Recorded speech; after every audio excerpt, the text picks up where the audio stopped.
Hi and welcome to another Watch Geek video. Today we're taking a look at the new Modena automatic watch from NOVE. I always have a blast reviewing their watches because their designs are always crazy and unique. This is actually their third model I feature on my channel, with the wackiest one being their diver with the exposed bezel ratcheting system. I loved the way that thing looked, although it did have its fair share of weaknesses that are found on this model as well. So despite my suggestions, NOVE keeps doing things their way. The problem I'm talking about is their hour marker design. They use the same markers in all their models, and they are spheres cut in half and mirror polished. It has become a part of their DNA, and I do like them, but on models such as their diver and this one, it also means lack of any lume, which makes the excellent lume found on the hands pretty much useless in the dark, as you always have to guess what the time is. Other than that, the rest of the watch is pretty spectacular when you get into the details. Named Modena, it is inspired by supercars, and you can see the little design cues that tie it in with cars. The lugs that are screwed to the case create a cutout that mimics air intakes on supercars, while the bezel, and again screwed on crown guards, mimic the brake disc and rotor assembly. The dial is supposed to mimic engine's heatsink, but I find it a bit of a stretch. Despite that, it does look nice with a radial color spread from gray to almost black. Everything on the dial and on the case is very well finished, and the case features a combination of satin and polished finish. This version is black coated, and there's even a blue coated one, but for people like me who are afraid of the coating wearing off and scratching, there is a plain steel version.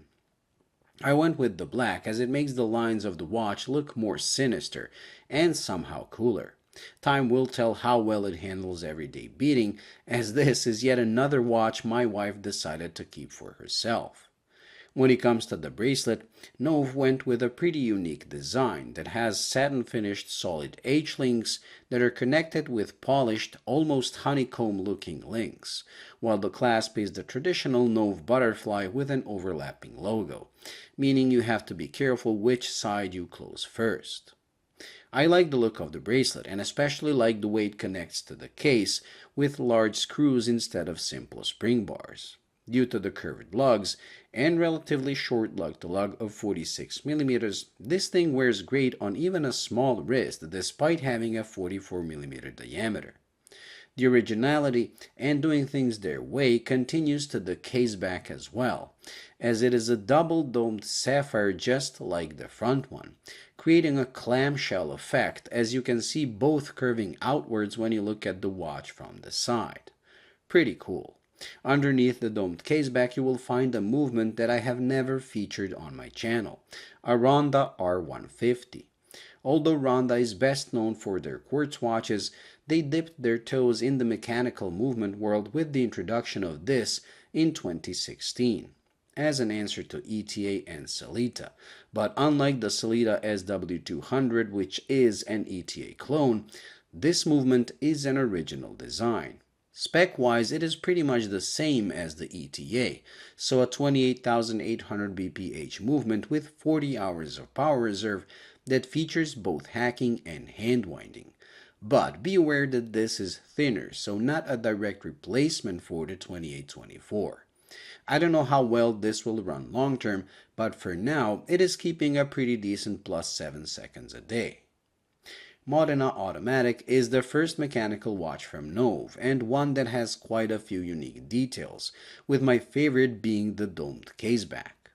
But all this originality and Swiss-made inscription does come at a price that varies between $670 for the silver variant and $690 for the coated one, which is far from affordable.